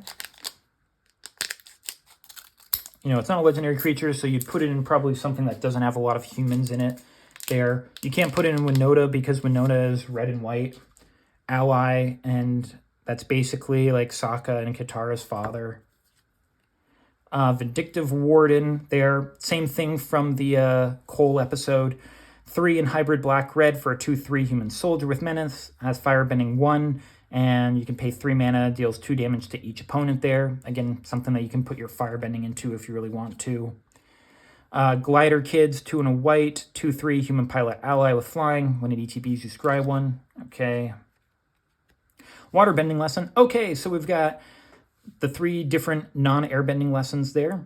3 and a blue for a sorcery lesson. Draw 3 cards and discard 1 unless you waterbend 2. Okay. Not too shabby, drawing 3 for 4 mana is a better rate. Especially, if you can tap down 2 of your creatures instead of paying 2 to not discard something, that's nice. Boomerang Basics, also one that I think is getting some play. 1 blue for a sorcery lesson. Return target non-land permanent to its owner's hand. If you controlled the permanent, you draw a card there. So repeating ETB triggers there. Unfortunately, it's not an instant, so you can't protect some of your stuff. But it's like but like I said, it's good to be able to get ETB triggers or whatnot there. Or if something is up, like if it's got a bad enchantment on it, you can return it or whatnot there, and then you get to draw a card off of it. I can understand why it's a pretty decent uncommon. Longfeng, Grand Schemist, the head of the Dai Li here. 1 and double hybrid black-green for a 2/3 legendary human advisor with whenever another creature you control or a land you control is put into a graveyard from the battlefield, you put a +1/+1 counter on target creature you control. Pretty decent there, you know, big aristocrat style of that there. You know, the lands, I mean, if you've earthbent stuff there, you've got that. You can put the +1/+1s on the lands that you've earthbent or other creatures. You know, it's an interesting little inclusion to put into an aristocrat style deck there, especially one that has earthbending in it.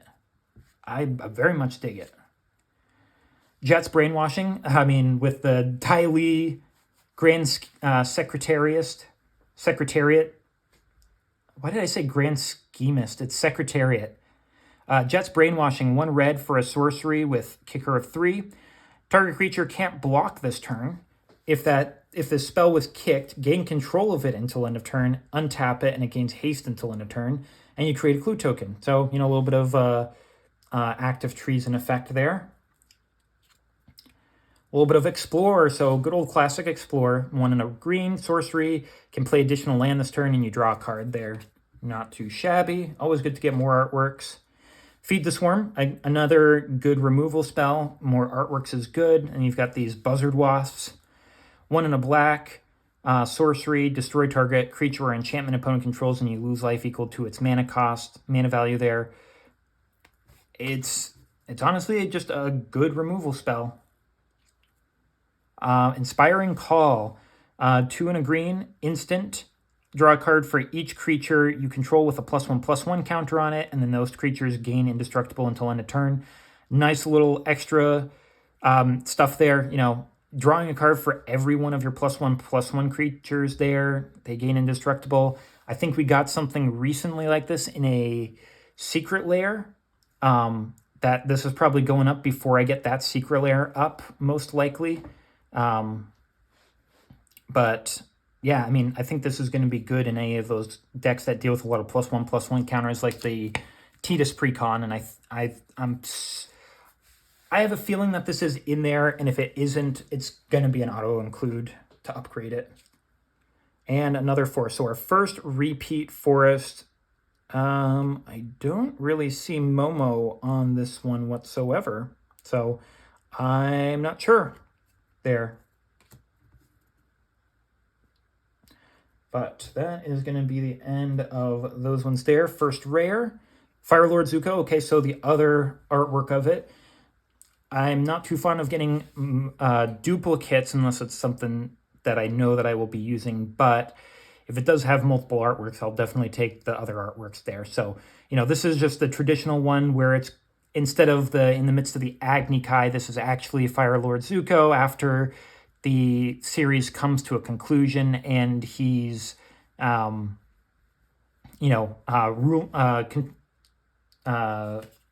command of his people there. So, you know, that's a nice one to get, to have some options. We're also going to get a little bit of Smeller Bee, Rebel Fighter, one of Jet's allies there. 3 and a red for a 3/3 legendary human rebel ally with first strike. Other creatures you control have haste. That's very good. Whenever Smeller Bee attacks, you may discard your hand. If you do, draw cards equal to the number of attacking creatures. And that's also very good. So, I mean, like, in and of itself, it has first strike. Gives all of your other stuff haste, which is very nice. And if you don't have a lot of cards, you know, you can draw a whole bunch more. You can cycle through your deck there. Good with madness stuff there because you're getting rid of a lot of stuff, but you're also drawing cards equal to the number of attacking creatures, so you're replenishing things as well. Smeller Bee, I think, might have been talked about as like an interesting one. I remember someone saying something that like Smeller Bee looked pretty good, and it does look pretty good there. We're also getting Mayan Zuko, another one from the one of the art, like the 6-piece frame scenes there. Mayan Zuko, blue, a black, and a red for a 3/5 legendary human noble ally with firebending 3. You may cast ally spells and artifact spells as though they had flash. That's what we need. That's what we need there. Put this in with that, was it in here that we had it? Yes, this Boiling Rock Rioter. Because this is black as well. You've exiled the stuff. You get the Firebending through. Can cast ally spells from among cards that you own in exile. You can cast ally spells. And you can also cast artifacts as though they had flash. Like this card, I think that this is a good one there because you get the Firebending and can essentially play those extra ones from your hand. Like, I dig this one as well. I mean, it's one of those art ones there. So being able to get one of those is nice. Our show card is going to be brought back, foil version for this one. Double white for an instant. Choose up to 2 target permanent cards in your graveyard that were put there from the battlefield this turn. Return them to the battlefield tapped. Okay, for 2 mana, you get a double resurrection for anything that was there. So, I mean, if you sacked them, if they were destroyed in combat, I mean, it's pretty good. Pretty good. I'll definitely take it. Clue, which is just going to be a little sandal there. I can't remember what that clue was for. And our final one is going to be a Momo-friendly flyer with his kind of like this artwork. What would you call it there? Like a drawing sketchbook type of deal. I see other stuff up here, so I don't know if that's part of his stuff or part of something else. I imagine that, it looks like this is his ear, and that might be his tail there. Momo-friendly fire, 1 mana for a 1/1 legendary lemur bat ally with flying. The first non-lemur creature spell with flying you cast during each of your spells costs 1 less to cast. Okay, flying tribal. Whenever another creature you control with flying enters, Momo gets +1/+1 until end of turn. Okay, interesting little fella there. Definitely goes well with flyers, I guess. All right, 3 packs remaining. Hopefully we can still get something interesting. I mean, we've got Earthbending Master. We've got Great Hens there. We've already got a bunch of good stuff there. That same ally token. Cycle of Renewal, 2 and a green. Instant Lesson. Sack a land, search your library for up to 2 basic lands. Put them on the battlefield tapped and then shuffle. I mean, good one there. If I had more basic lands in my deck, I would put this one into my copy effects deck. But I mean, I guess it's not an additional cast, so probably not actually. But it could be something to play in the Edge of Eternities one. Being able to get a couple of extra lands is nice. Badger Mole. Now this isn't the good one there. That's the other thing that we're going to be looking for, the Badger Mole Cub. For some reason, the babies of like dangerous creatures end up being the ones that are like good on cards. Displacer Kitten. I don't know if a Blink Dog Pup was ever one, but it's just like Displacer Kitten and now Badger Mole Cub are like insane cards. It's just so funny. 4 and a green for a 4/4 Badger Mole that when it ETBs you Earthbend 2 and creatures you control with a +1/+1 counter on them have trample. So, all of your Earthbent lands have trample. Nice. Airship Engine Room enters tapped. In tap to add green or red. Pay 4 and tap to sack this land to draw a card there. It's fine. We saw one of the other ones there as well. Water Tribe Rallier. 1 and a white, 2/2, Human Soldier Ally, Waterbend 5. With the top 4 cards of your library, you can reveal a creature with power 3 or less from among them, put in your hand. The rest go in the bottom of your library in a random order. Okay. A little bit of extra stuff. Zhao, Ruthless Admiral. So it was this one, but it's the Zhao Slayer of the Moon or something like that. That's the one that it essentially can provide a Blood Moon effect. 2 and double hybrid black-red for a 3/4 legendary human soldier with Firebending 2. Whenever you sack another permanent, creatures you control get +1/+0 until end of turn. Okay. Make guys a little bit bigger potentially. My Jaded Edge. Another My card. 1 and a red for a 1/3 legendary human noble with prowess. And exhaust 3. You can put a double strike counter on her. Okay. Double strike counter on her doesn't seem too bad. And I mean, It's too bad that she's red because I'm like, oh, with the Titus deck, you could, what do you call it there? Proliferate it and then move it. Be an interesting one. Hippo Cows. 4 and a green for a 5/4 Hippo Ox with trample. Just very basic affair there. Thriving Bluff, another one there. Enters tapped. Choose a color other than red. Adds red, and then 1 mana of the chosen color. Iroh, Firebending Instructor, teaching Zuko originally how to firebend.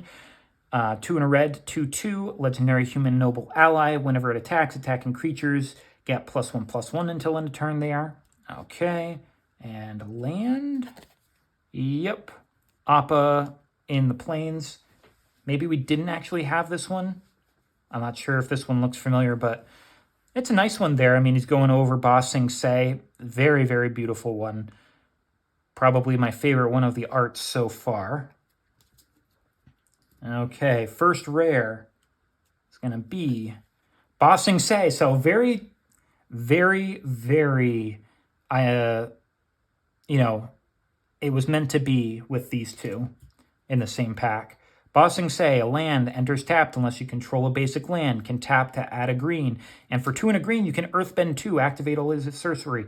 But still, you get to Earthbend 2 for only 3 mana. I mean, I guess you could say 4, if you will, because you got to do this as well. But, I mean, it generally, like, a lot of the, what do you call it there? We've got, like, Earthbending Lesson or something that is, you Earthbend 2 for 4 mana. So it's basically the same thing.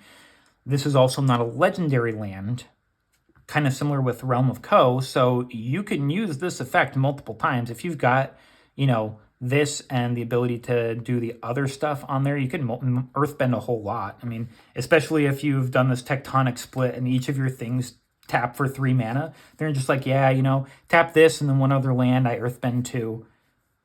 Yeah, I think Bossing Say is a very powerful land. We also have Lo and Lee, Royal Advisors, some of the teachers for Azula there. 2 and double black for a 3/3 legendary human advisor with whenever an opponent discards a card or mills 1 or more cards, you put a +1/+1 counter on each advisor you control. And 2 and hybrid blue-black for target player mills 4 cards. So it can go into like a deck that has a bunch of advisors in it there, or one that deals with a lot of milling cards there, or discarding cards. If you've got symmetrical discard effects, like with Norman Osborn, and you're doing something that makes everybody discard a card there, and you've got your mayhem costs, and then you can put a +1/+1 on advisors or whatnot there. I'm not sure. I'm sure that there's a place for it. There's, advisors are becoming more and more frequent there. Wartime Protesters. So protests in the Fire Kingdom. 3 and a red for a 4/4 human rebel ally with haste. Whenever another ally you control ETBs, you put a +1/+1 counter on that creature and it gains haste until end of turn there. I mean, again, another help with allies of giving them haste. So, nifty little one there. And this is going to be our card from the show, which is going to be Mystic Remora, another really good one to get there. So we're getting really good. We're getting a couple of good ones here, just not ones that are foil, but I think it's Lee and Low. But 1 blue for an enchantment with cumulative upkeep of 1. Whenever an opponent casts a non-creature spell, you may draw a card unless they pay 4 mana. I will absolutely take another Mystic Remora because, I mean, that's another one that I could potentially put into decks that don't already have it. Alrighty, and an extra clue on the back of that ally that we've seen before. Final card. Last Agni Kai. Perfect, perfect, perfect. We can see that there. Now we just need the Azula card to go with it. Last Agni Kai, 1 and a black, instant. Target creature you control fights target creature an opponent controls. If the creature the opponent controls is dealt excess damage this way, you add that much red mana. Until end of turn, you don't lose unspent red mana as steps and phases end. Very, very nice. And it's foil just like the Zuko. That's what we like to see. I would very much like to get a Fire Lord Azula foil for the Agni Kai version as well now. And you can attack in with a lot of firebending because until in a turn you don't lose unspent red mana as steps and phases end there. This is an instant. You can use it at any time there. Very, very cool. I'm glad that I got that one. All right, penultimate pack here.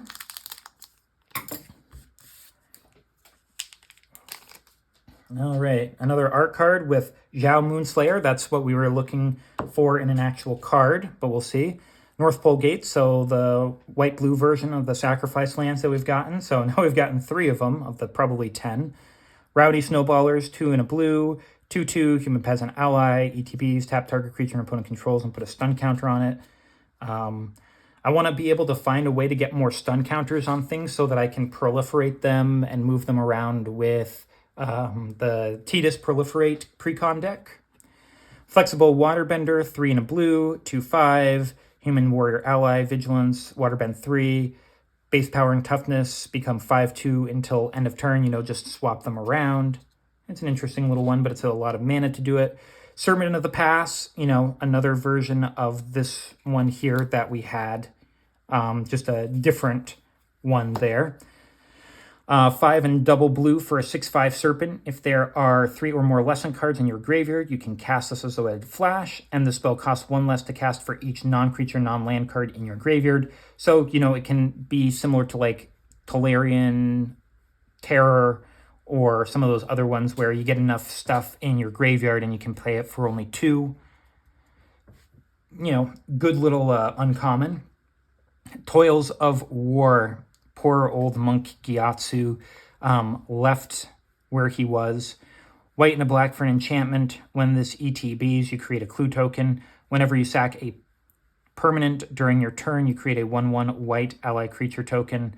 Only triggers once each turn, but sacrifice the clue token. Same with treasure, gold, clue, blood, food, any of those tokens there. You can do those sacrifice to get the 1/1 white allies, and just aristocrat style, it's good for that as well.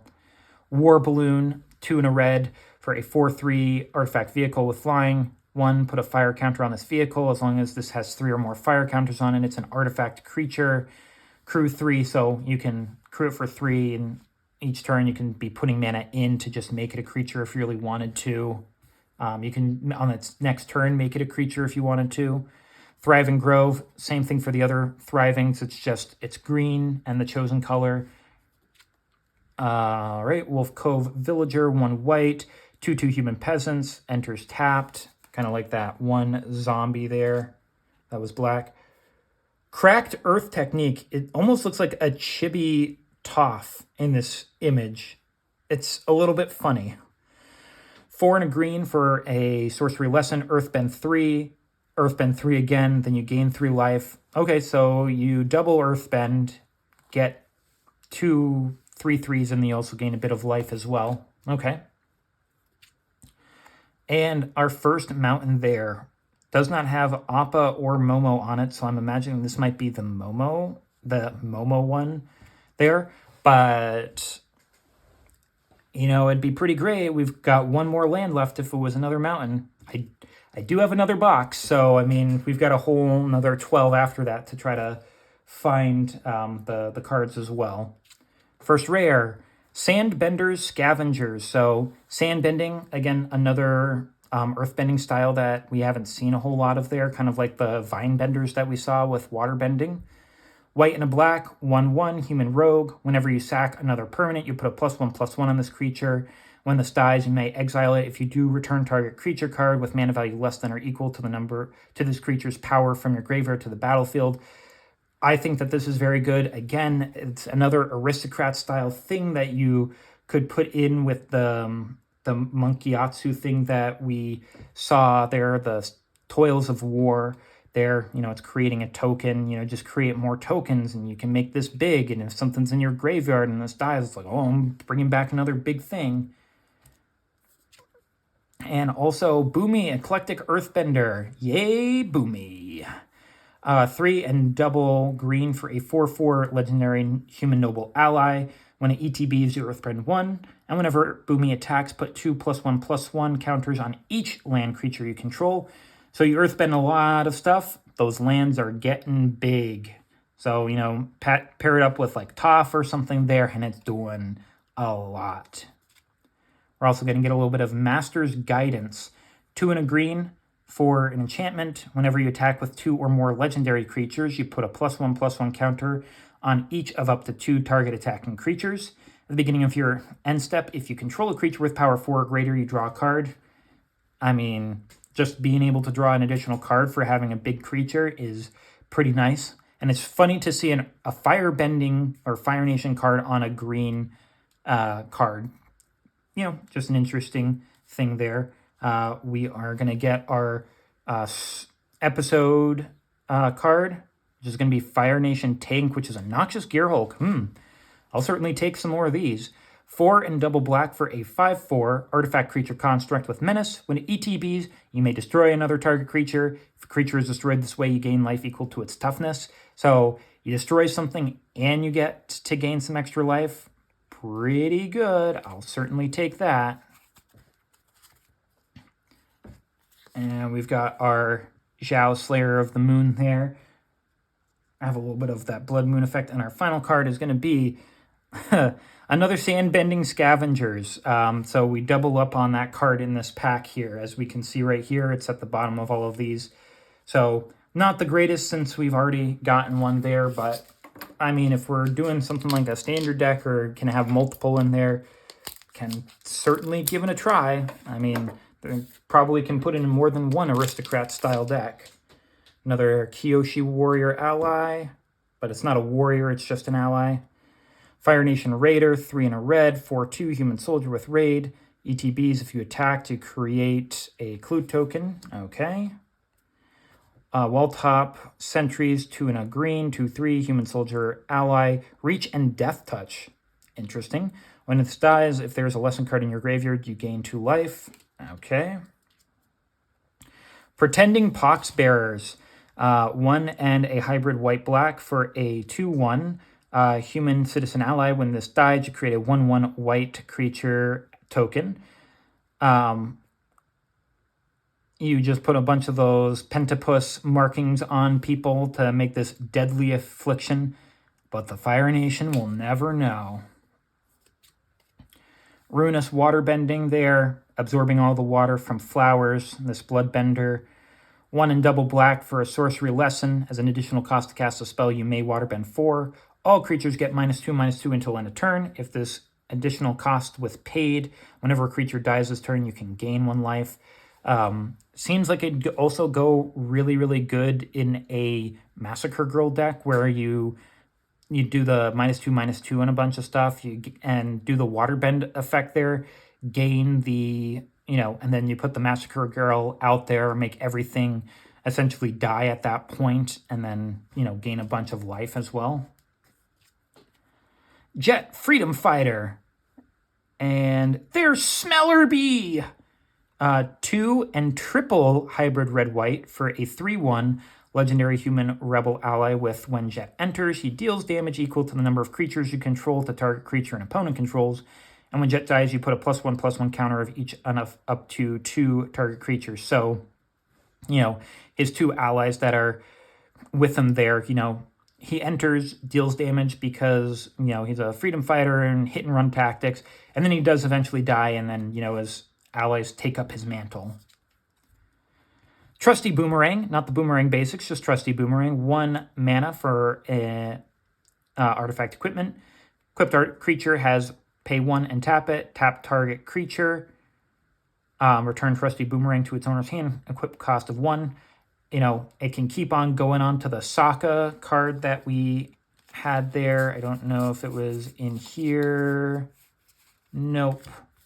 I don't think it was. Oh, yes, this one here. Sokka Swordmaster there that equipped cost is 1 less, and this is equipped of 1, so you can just keep on putting it on. Oh, it's for each ally, and I mean, he is an ally himself, so he already does it by 1. Put it on there, he has Vigilance, and then you can tap some of their something on their side at the end of their turn. Thriving More, same with the other thriving ones. This one's black, so we've got all of them except the red one, maybe? I don't know. There's one that we don't have, Island or whatnot there. Fire Nation Ambushers, 2 and a black, 3/2 Human Soldier with Flash. Pretty standard. Longshot Rebel Bowman. This is the other of Jet's allies there. 3 and a red, 3/3 Legendary Human Rebel Ally with Reach. Non-creature spells you cast cost 1 less to cast. That's nice. Whenever you cast a non-creature spell, it deals 2 damage to each opponent. So it's basically a legendary Gutter Snipe that has 1 additional power and toughness. It costs 1 more to play, but it also makes your non-creature spells cost 1 less. Interesting. I could see that being run in something. I definitely could. And we're getting another swamp with the Appa. So we are still missing 1 mountain there, which we will get eventually, I'm sure. First rare of the last pack is going to be Agnakala. We've gotten 3 of the lands here. Enters tapped unless you control basic. Tap for a blue. Pay 2 and a blue. Tap, draw a card, discard a card. You know, a little bit of... what is it there? It's Rummage, and there's Loot. I think this is Loot there. But, yeah, you know, getting the lands, they're good. I'll certainly take that one there. Second one is going to be a little bit of Fiery Confluence. 2 and double red for a sorcery. Choose 3. You can choose the same mode more than once. Deals 1 damage to each creature, 2 damage to each opponent, or destroy target artifact. So you can destroy 3 artifacts, deal 6 damage to each opponent, 3 damage to each creature, or, you know, a combination and all stuff there. Next one there is going to be a Zuko Conflicted, but it's going to be in that same artwork that Azula was in. Still don't know where the, what do you call it, the Daily are, but we can see that they'll go together like this. Very nice. I'll put a little bit of thing on it. So it's another one that we already have, but, you know, it's another artwork. So we'll certainly take that one there. Our last show card for the pack is going to be an Intruder Alarm. Ooh, I did not have an Intruder Alarm, so this is actually very good for me. 2 and a blue, enchantment. Creatures don't untap during their controller's untap steps. Whenever a creature enters, you untap all creatures. So a good thing about this is that you can have a bunch of creatures that like tap for mana or whatnot there. Or in the case for this, you know, if you've got a bunch of your earth-bent creatures there, you know, you can tap them for land. If you got the Intruder Alarm out, you can then use it to play a creature, which untaps them, and then you're going to be able to use them again. Yeah, it's a very, very good one there, and I'm really glad because, again, I don't think I have that one, so very, very good one there. And our final one of the box is another Suki Courageous Rescuer. So unfortunately, ending off with not the greatest one there. We got a Zuko Conflicted, which we already had. It's not foil. It's artwork that we already had. We had one of the rare lands, which is nice. Suki, we already had. Fiery Confluence, not the greatest one there. And then, like, probably the best thing that we had was the Intruder Alarm. But still, all in all, good stuff, because it's just like, these ones I really did. We got just a bunch of firebending mythics here. Probably could have used more mythics, to be honest. There we got some good ones here. Great Henge, Mystic Remora, Foil Brought Back, Foil Imprisoned in the Mood, Foil Coma, an Intruder Alarm, Noxious Gearhulk, Released Memory, Valakut, which I didn't have as well, Visions of Beyond, a Shattering Spree and Scout's Alarm, probably some of the lower ones there, but Sokka looks cool, Heibai looks cool, Toph, Earthbending Master looks cool, and, you know, we've got our various stuff in here. Boomy looks good with Toph, Mind Zuko look good, Smellerbee looks good, Tectonic Split looks good, Fire Nation Occupation looks like it could be good, Tale of Katara and Toph, Chong and Lily, Baboon Spirit, and then, you know, we got some of the frame cards like this Aang and La, Firelord Zuko, Last Agni Kai, Azula, Zuko Conflicted, and those ones there. We got 3 of the lands. You know, Elemental Teachings look good. Avatar's Wrath looks good. Ty Lee looks good. Another one there. Ran and Shaw could be good. Earthen Ally, Toph First Metalbender, Boiling Rock Rioter, Iroh, Grand Lotus. We got some good stuff. And then there was some good stuff in the commons and uncommon slots too. So all in all, like, much, much happier on this than I am with Spider-Man. And I hope it reflects. So it's going to be the end of this one here. I wish you luck with whatever it is that you are up to. I'll look forward to you coming back for another one. Have a good evening, a good night, good afternoon. And until you do come back, please take care of yourself. I'll see you next time.